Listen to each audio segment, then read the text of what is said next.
Buenos días a todos, hermanas y hermanos. Después de 2 semanas de vacaciones, estamos de nuevo aquí entre vosotros y la verdad es que nos fuimos un día muy especial porque eran, si recordáis, la renovación de votos de nuestros hermanos Javier y Margarita, y vuelvo y tenemos la presentación de Mateo, así que no hay cosa mejor para irse ni para volver que estos 2 acontecimientos que hemos tenido en nuestra comunidad, en nuestra iglesia. Y por lo tanto creo que hoy es un día también especial, un día de gozo, el poder presentar al Señor a Mateo, el hijo de nuestros hermanos Lauri y Luis Demetrio. Es un nombre contundente, Luis Demetrio. Y también, como se ha dicho, pues también en presencia de sus familiares.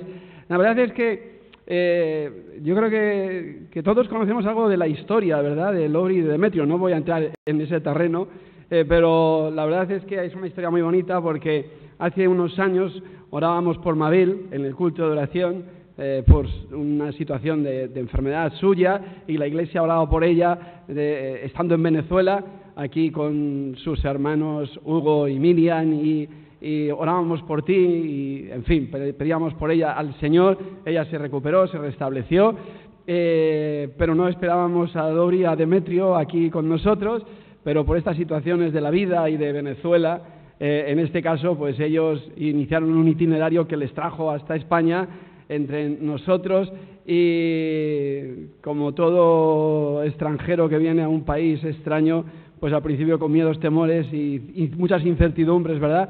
Pero gracias a Dios, ellos están entre nosotros, la comunidad les acogió con mucho cariño y afecto, el Señor les ha bendecido después de unos años con un precioso bebé, así que estamos encantados en esta mañana de tener a toda la familia con nosotros, porque sois una bendición para la iglesia, y también estamos encantados con este Señor que tenemos tan bueno y que nos hace estos regalos como es Mateo, cuyo nombre quiere decir favor de Dios o el don de Dios, y por tanto, en este caso, mejor que nunca, el favor de Dios y el don de Dios entre nosotros, que es Mateo. Bien, aprovechando el nombre de Mateo, y ya que tenemos un Mateo bíblico, pues uno siempre tiene la tentación de acabar en el personaje.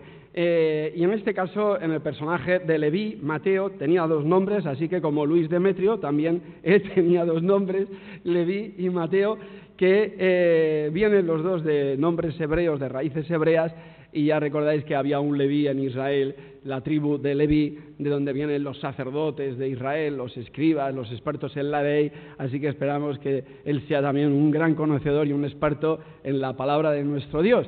Pero el personaje de Mateo lo encontramos en un momento muy interesante de la vida de Jesús, de su ministerio.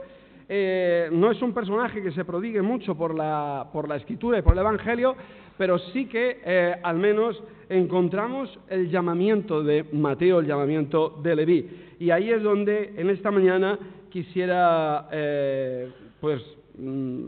recalar y considerar algunas cuestiones que creo que pueden ser interesantes a la luz del personaje y del llamamiento de Jesús. Algunas cosas que creo que tienen que ver con, permitidme mencionarlo así, 3 implicaciones del llamamiento de Mateo. 3 implicaciones del llamamiento, y que de alguna manera en esta mañana también me gustaría traducirlas en qué nos implica también a nosotros como creyentes. Fijaros que en el texto que se nos ha leído en el Evangelio según de San Marcos, en el capítulo 2, versículo 13 y 14, dice: después volvió a salir al mar, habla de Jesús, y toda la gente venía a él, y les enseñaba. Y al pasar vio a Leví, hijo de Alfeo, sentado al banco de los tributos públicos, y le dijo: sígueme. Y levantándose, le siguió. Y la primera implicación que digo en el llamamiento de Mateo es precisamente la manifestación de la gracia de Dios, la manifestación de la gracia divina que pretende alcanzarnos a todos, la manifestación de la gracia de Dios que tiene el interés de alcanzar a todos los hombres y a todas las mujeres sin ningún tipo de distinción, por nada, por ninguna razón. No, podríamos decirlo que no hay nada ni nadie que quede al margen del amor de Dios, que quede al margen de la gracia de Dios. Y este es el Dios que nos presenta Jesús, el Padre de Jesús, el cual Él nos remite. Es ese Dios de amor, ese Dios misericordioso, ese Dios que quiere alcanzar a todos los seres humanos indistintamente de cuál es su condición, su estado, su situación social, etcétera, etcétera. El amor de Dios es incondicional para todos nosotros, para todos los hombres y mujeres, e incluso indistintamente de la situación en la cual te encuentres. Y este es el caso de Mateo. Fijaros que anteriormente, y en este Evangelio se nos dice que Jesús había llamado a 4 pescadores, de una condición social, evidentemente, pues pescadores, gente, luego nos dirá en el libro de Hechos, iletrada, se dedicaban a la pesca, probablemente tenían negocio propio. Simón, llamado Pedro, y Andrés, su hermano, 2 hermanos, y Jacobo y Juan, otros 2 hermanos que se dedicaban al oficio precisamente de la pesca. En el Evangelio de Mateo anteriormente había sanado a 2 enfermos, un leproso y un paralítico, que de alguna manera eran marginados sociales y marginados de la propia religión, porque no podían acceder al templo por su condición y por su situación. Y ahora va a llamar a un excluido social, un publicano. Claro, un publicano era aquel que se dedicaba a recaudar los impuestos.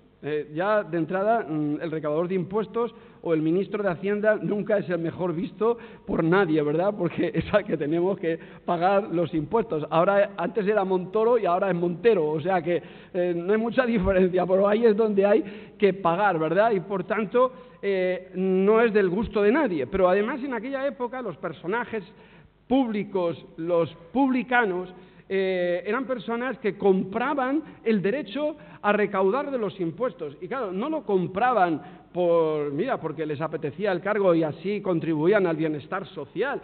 No, es porque a partir de ahí ellos se beneficiaban, porque no solamente cobraban los impuestos, sino que además cobraban recargos sobre los impuestos, de los cuales ellos se beneficiaban.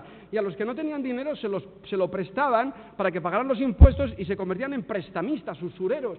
Y por tanto era la gente más despreciable de la sociedad, porque todo el mundo se las tenía que ver con ellos y además les sacaban el dinero y por tanto eran aborrecidos de la sociedad. Pero es que además, como la ley, el Levítico prohibía la usura, por tanto tampoco diríamos que socialmente y religiosamente eran bien vistos, porque les sacaban el dinero a su propio pueblo. Pero es que además eran colaboracionistas, porque colaboraban con el Imperio Romano, con un imperio que les había invadido y por tanto tenían que pagar al imperio, con lo cual todavía todo esto se agravaba más.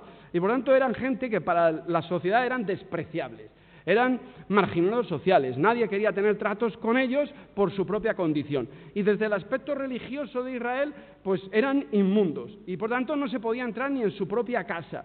Esta era la situación de los publicanos. Por eso la gracia de Dios se pone todavía más de manifiesto cuando Jesús se acerca a él y le dice, sígueme. Y creo que es de resaltar precisamente el hecho de la gracia de Dios, del amor de Dios, de cómo es Dios. O sea, es que Dios se quiere acercar a todos nosotros, indistintamente de nuestra condición, situación, incluso de lo que hayas hecho, lo peor de lo que hayamos hecho. Ese es el Dios que nos ama, que nos quiere. Y por tanto, ese es el Dios del cual Jesús nos viene a hablar. Ese es el alcance de la gracia de Dios. Pero fijaros que esa gracia podríamos verla desde 2 aspectos. Uno que tiene que ver con precisamente el aspecto que hemos mencionado, esa característica de Dios, de esa esencia divina, que es un Dios de amor, que es un Dios de misericordia, que es un Dios que quiere levantarnos, abrazarnos, sostenernos indistintamente, como hemos dicho, de nuestra situación. Pero además hay creo que una segunda consideración que tiene que ver con el posible conflicto que se originaría en el mismo grupo de Jesús. Es que estaba llamando a uno a formar parte del grupo de los discípulos y luego de los apóstoles, a seguirle, a ir con ellos, a uno que les había estado esquilmando, a uno que les había estado sacando el dinero, y ahora tenían que darle cobijo y aceptarle dentro de su grupo, y eso generaría una serie de tensiones cuando tienes a tu propio enemigo dentro del grupo, y ahora te las tienes que ver con él. ¿Y qué vas a hacer? ¿Lo vas a aceptar? ¿Lo vas a rechazar? Bueno, Jesús había mostrado a un padre que acepta a todos indistintamente de su condición. Por eso, ahora el grupo de Jesús, los discípulos de Jesús, tenían que aceptar y acoger a este que había sido, entre comillas, su propio enemigo. Y el conflicto tenía que quedar resuelto, porque el reino de Dios, la iglesia de Jesucristo, es el lugar del encuentro de los diferentes e incluso de los que han sido enemigos, que han sido llamados a la reconciliación. Y esa es la manifestación de la gracia de Dios. No solamente vemos al Dios de la gracia que actúa para con todos indistintamente de su condición, sino que ahora nos implica a nosotros que debemos de ser hombres y mujeres de acogida del diferente, del extranjero, del otro. Hermanas y hermanos, eso tiene muchas implicaciones en el día de hoy, cuando hay una obsesión permanente de los estados por cerrar fronteras, porque si mueren en el Mediterráneo es su problema, no me importa, si hay que levantar fronteras se levantan, etcétera, etcétera. Y creo que desde la perspectiva de la gracia divina y de cómo es el Dios de Jesús, los creyentes somos llamados a aceptar a los demás, a los diferentes, a no levantar barreras entre nosotros, sino a acogernos, vengamos de Venezuela, o vengamos de Cuba, o vengamos de Madrid, o vengamos de Cataluña. Todos formamos parte del pueblo de Dios y, por tanto, reconciliados, como un signo de la gracia divina que, sin acepción de personas, Dios se ha acercado a un publicano marginado social, rechazado, pero que ha venido a formar parte también de la comunidad de los discípulos de Jesús. De esta manera, la Iglesia manifiesta el reino de Dios. ¿Cómo es Dios y cómo es su reino? Es un Dios de misericordia, un Dios de amor, pero es un Dios de acogida donde todos tenemos cabida, independientemente de cómo somos y de lo que hayamos hecho, como era el caso del publicano Mateo, un marginado social, un usurero, probablemente uno que había puesto demasiado peso sobre las espaldas de hombres y mujeres, trabajadores, pescadores, etcétera, etcétera, pero que ahora había sido reconciliado y llamado a la reconciliación. No solo él, sino los que le tenían que acoger dentro del grupo de los discípulos de Jesús: Andrés, Simón, Jacobo, Juan y todos los demás de los apóstoles. Pero creo que hay un segundo aspecto en el llamamiento de Mateo que tiene también una implicación, y es que Jesús le llama al seguimiento. Cuando Jesús se acerca a él, le dice: sígueme. Una sola palabra: sígueme.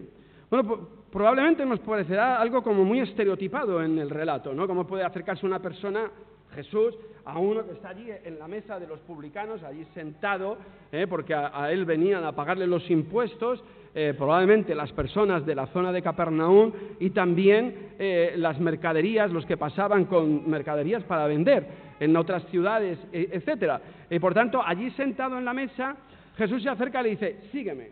Bueno, creo que debemos de dar un paso más y entender que con toda seguridad Mateo había oído hablar de Jesús, habría oído hablar del mensaje de Jesús, habría oído hablar de las señales y de los milagros de Jesús.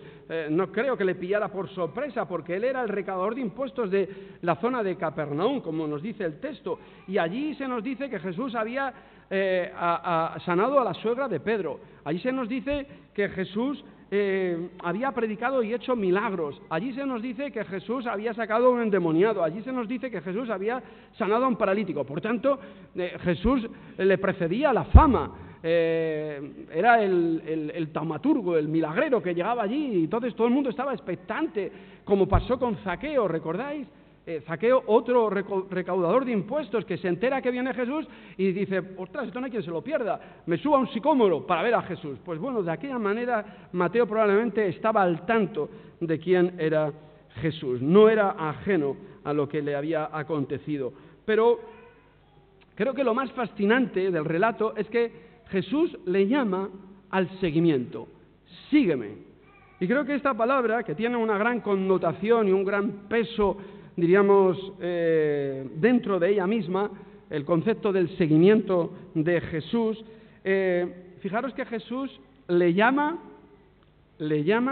a Mateo en el mismo lugar de su pecado, en el mismo lugar de su maldad. Es que está allí sentado, donde él hace usura, donde él va más allá de lo justo, de lo que debe de cobrar.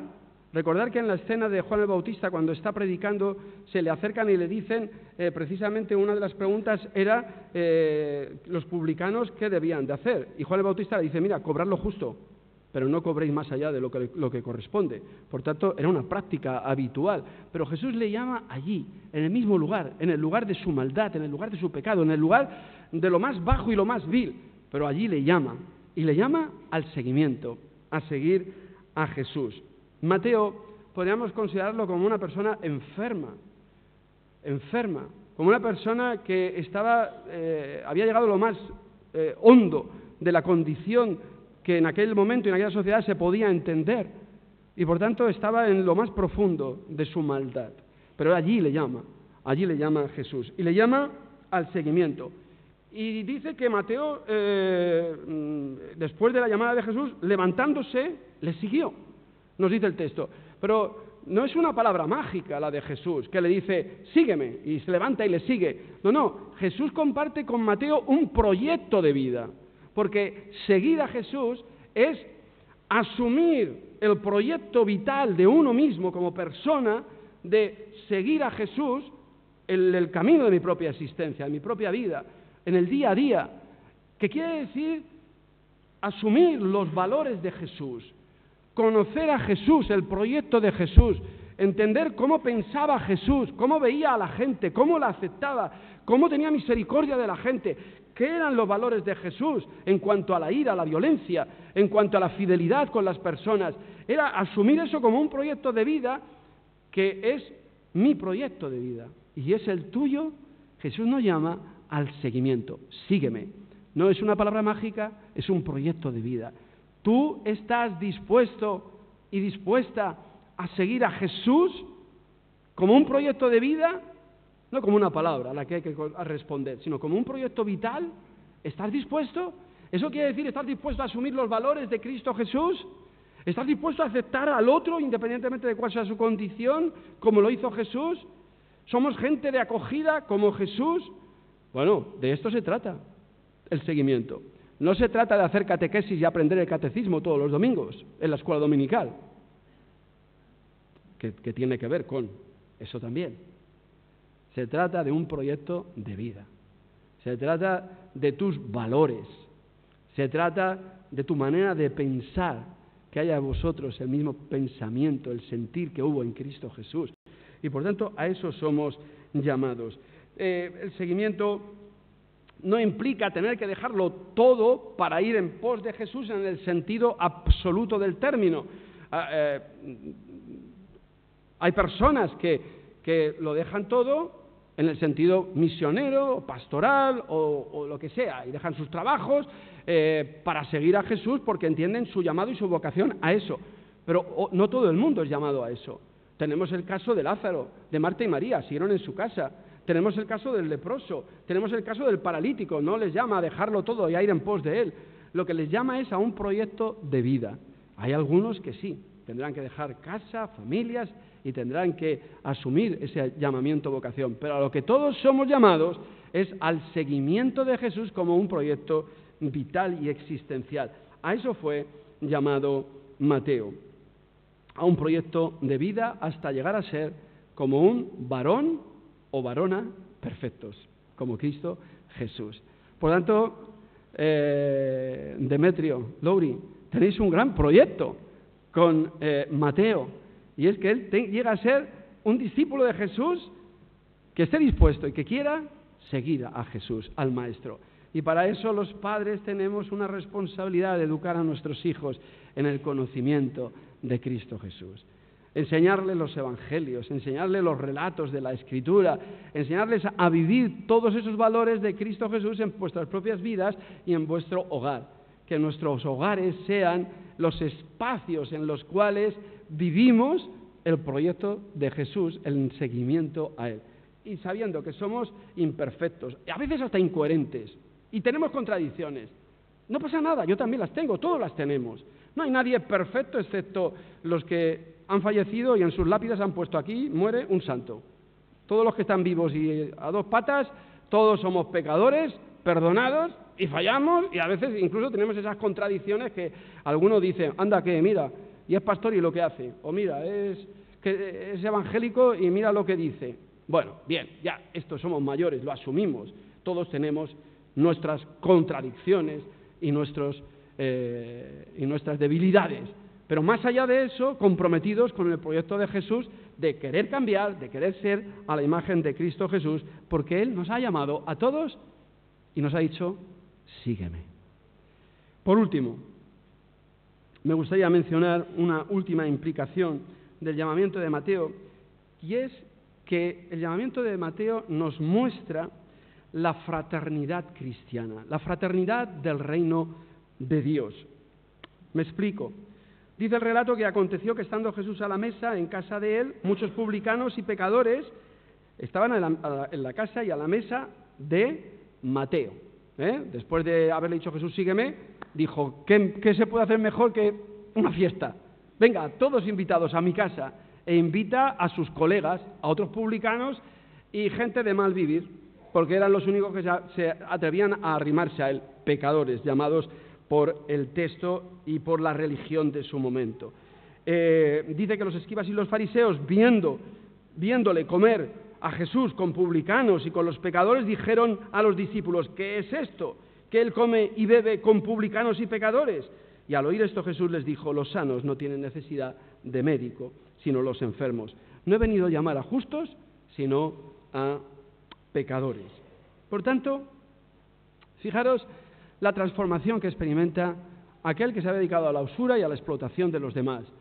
Al experimentar el reino de Dios, al experimentar la gracia de Jesús llamándole en su propia condición, en su propia maldad, este hombre siente la alegría de la salvación, la experiencia del perdón de Dios y de la reconciliación, que lo único que le cabe es hacer una fiesta, es que está contento, está feliz, y llama a sus amigos publicanos y pecadores a compartir la mesa con el Maestro, con Jesús, con aquel que le había llamado al seguimiento. Por tanto, desde la alegría de la salvación, desde la experiencia de Dios que le mueve precisamente a compartir su hogar, a compartir su mesa, invita a sus colegas, invita a los publicanos y a los fariseos. Y esto nos pone de manifiesto que la gracia de Dios, cuando opera en nuestras vidas, las transforma de tal manera que abrimos lo más íntimo que tenemos, nuestro hogar, que ahora nos llama a compartir con los demás y nos muestra que desde la generosidad de Dios para con nosotros, que nos ha perdonado todos y nos ha aceptado en su propia mesa, nosotros ahora compartimos también esa generosidad con los que nos rodean, abrimos nuestras casas, abrimos nuestras mesas y compartimos vida con los demás, como manifestación del reino de Dios. Como manifestación del reino de Dios. Es que el reino de Dios ha irrumpido en mi vida. Y el reino de Dios es como una perla preciosa, como un tesoro. Y ahora esa irrupción del reino de Dios en mi vida, como generosidad de Dios, me hace a mí ser generoso para con los que me rodean y abrirme a los demás. Y así Mateo lo experimenta y se abre a los suyos, abre su casa, pone la mesa, invita a todos a la mesa para que escuchen a Jesús. Y eso es una representación de el banquete celestial, del banquete del reino de Dios, anunciado por los profetas. Isaías dice, y Jehová de los ejércitos hará en este monte a todos los pueblos banquete. Fijaros, es muy bonita la imagen, Evidentemente es una metáfora, pero es preciosa. Dios dice que en este monte, en el monte de Sión, dice que a todos los pueblos, interesante, a todos los pueblos, a todas las naciones, nadie excluido del reino de Dios, dice que hará un banquete. Recordad a Mateo, hará un banquete de manjares suculentos, banquete de vinos refinados, como los de la boda de Cana, buen vino de Ribera de Duero o de La Rioja, de grueso, bueno, de Alicante también, que aquí también hay buenos vinos, ¿vale? Enrique Mendoza, un buen vino, alicantino.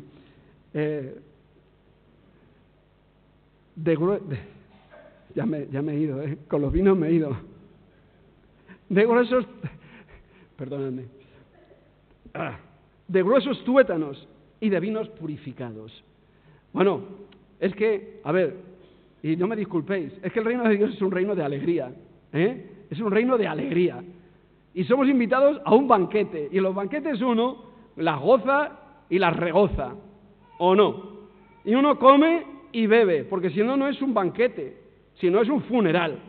Y aquí de lo que se trata es de que Dios va a hacer un gran banquete. Y volviendo al texto de Mateo, porque es donde estamos, es que resulta que Mateo invita a un banquete, donde está Jesús en medio, como representación del banquete que Dios quiere preparar a toda la humanidad, a todos nosotros. Ese banquete del cual Jesús lo describe en la parábola de la gran cena, a la cual algunos por remilgos no quieren entrar, pero dice, mira, salir a las calles, a las esquinas, a las plazas, coger a la gente y meterla en este banquete porque esto es una fiesta.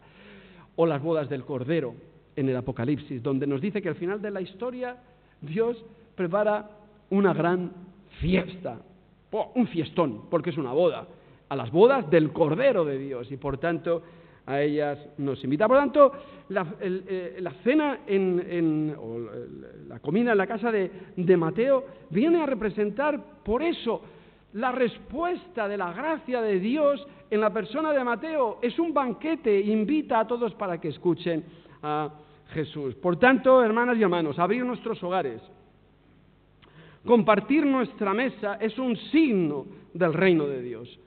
La celebración de la Santa Cena, tan estereotipada en los trocitos de pan y en la copita de vino, que los primeros cristianos ni trocitos de pan ni copita de vino, sino cenas, ¿vale?, donde se juntaban a cenar, pues representa el banquete celestial al cual Dios nos llama, que es el banquete de la reconciliación, del perdón, de la gracia, la manifestación de Dios. Por tanto, abrir nuestras casas, compartir la mesa en la iglesia es la representación del reino de Dios.